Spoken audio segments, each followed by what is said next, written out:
Assalamualaikum warahmatullahi wabarakatuh. Hai semuanya, perkenalkan saya Ratu Angelika Maria Bustina. Di sini saya akan menjelaskan mengenai sinopsis Jurnal Internasional Hukum Asuransi. Nah, jurnal yang saya ambil adalah jurnal internasional yang berjudul Psychological Dynamic of Unit-Linked Insurance Product Decision Making, a Cognitive Model.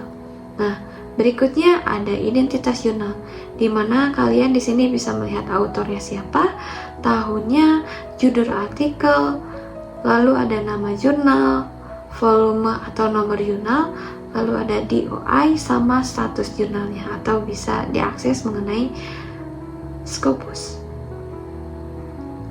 Lalu ada isu hukum. Nah, di sini pembahasan pertama mengenai isu hukum, di mana artikel ini membahas mekanisme psikologis di balik keputusan konsumen dalam membeli produk asuransi unit link. Isu sentralnya adalah bagaimana persepsi terhadap karakteristik produk atau performa dan dividen, serta sifat kepribadian individu mempengaruhi penilaian kognitif dan emosi yang pada akhirnya menentukan sifat investasi seseorang. Lalu pembahasan berikutnya mengenai tujuan penelitian, di mana penelitian ini bertujuan untuk satu, membangun model kognitif pengambilan keputusan investasi khususnya untuk produk unit link. Yang kedua, menganalisis pengaruh informasi produk terhadap niat investasi melalui jalur bottom up. Lalu yang ketiga, mengkaji peran toleransi risiko individu melalui jalur top down dalam moderasi persepsi dan emosi terhadap produk asuransi.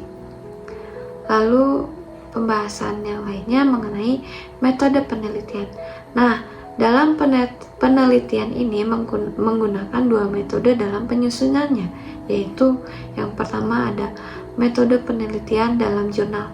Nah, dalam jurnal ini ada metode penelitiannya, yaitu artikel yang menjadi objek utama. Dalam kasus tugas ini menggunakan pendekatan kuantitatif dengan desain eksperimental, yaitu yang pertama adalah eksperimental, di mana penelitian melakukan kontrol dan manipulasi terhadap variabel performa investasi dan kebijakan dividen untuk mengukur respons psikologi subjek secara akurat.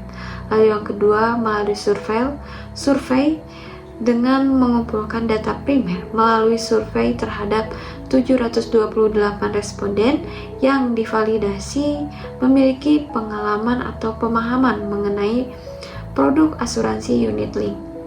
Lalu yang ketiga adalah analisis dengan menggunakan structural equation modeling atau SEM untuk menguji validitas hubungan antara variabel laten seperti toleransi risiko, penilaian kognitif, emosi, dan niat investasi nasabah. Nah, yang kedua adalah metode penyusunan sinopsis jurnal ini. Nah, untuk menghubungkan temuan empiris dalam jurnal tersebut dengan aspek hukum, saya sebagai penulis menggunakan metode penelitian hukum yuridis normatif, yaitu pertama adalah melalui studi pustaka atau library research dengan teknik pengumpulan data dengan mempelajari bahan pustaka, yaitu jurnal internasional sebagai data sekunder utama dan RPS hukum asuransi sebagai kerangka acuan.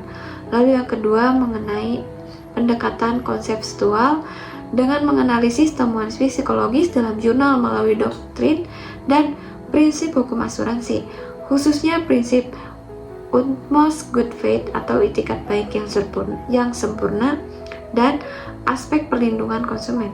Nah, yang terakhir adalah metode analisis deskripsi kualitatif, yaitu melakukan interpretasi terhadap data kuantitatif jurnal untuk ditarik relevansinya ke dalam kebijakan hukum asuransi di Indonesia.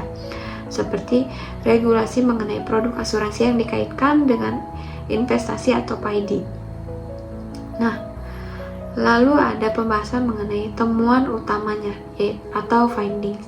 Nah, pertama mengenai jalur bottom up, di mana informasi performa dan dividen yang positif secara signifikan meningkatkan penilaian kognitif dan emosi positif konsumen, yang kemudian meningkatkan keinginan untuk berinvestasi.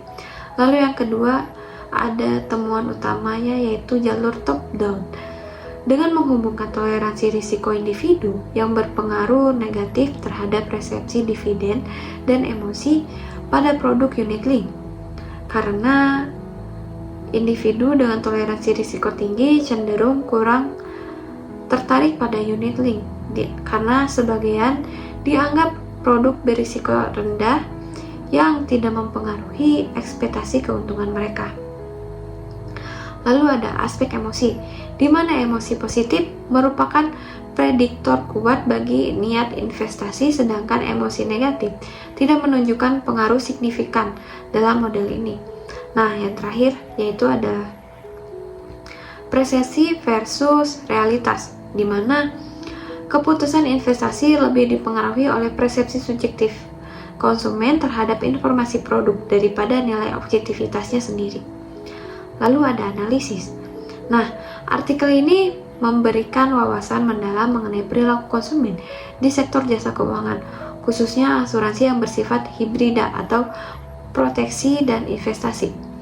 Dalam konteks hukum asuransi di Indonesia, yaitu dalam Undang-Undang Nomor 40 Tahun 2014, produk unit link seringkali menjadi sumber sengketa karena ketidakpahaman konsumen atas risiko investasi yang melekat.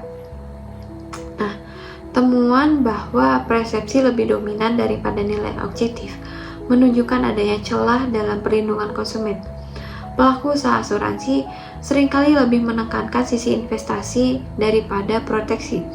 Jika dikaitkan dengan prinsip utmost good faith atau itikat baik yang sempurna, perusahaan asuransi memiliki kewajiban moral dan hukum untuk memastikan konsumen benar-benar memahami profil risiko produk agar tidak terjadi mispersepsi yang hanya didorong oleh emosi positif sesaat.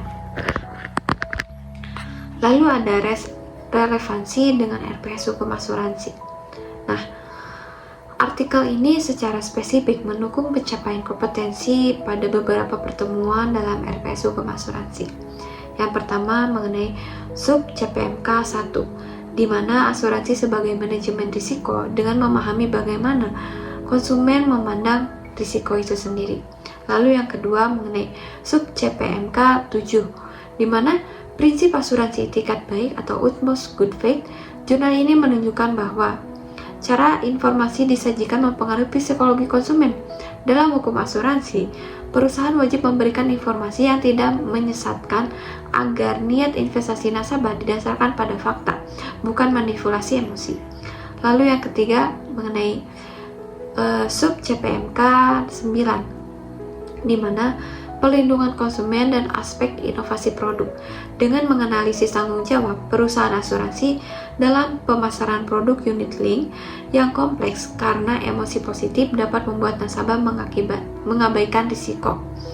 Hukum asuransi harus berperan dalam mengatur standar transparansi biaya dan risiko pada produk unit link atau PID, guna melindungi konsumen dari kerugian investasi yang tidak disadari.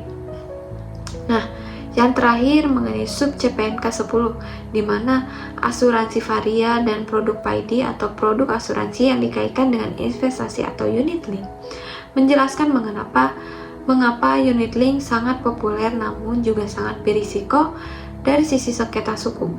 Lalu terakhir mengenai kesimpulan sinopsis.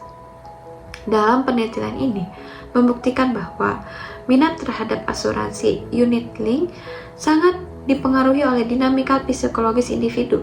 Oleh karena itu, edukasi literasi keuangan dan regulasi pemasaran yang ketat dari OJK sangat diperlukan di Indonesia untuk memastikan bahwa niat investasi konsumen didasarkan pada pemahaman kognitif yang akurat, bukan sekadar ketertarikan emosional terhadap janji dividen atau performa masa lalu.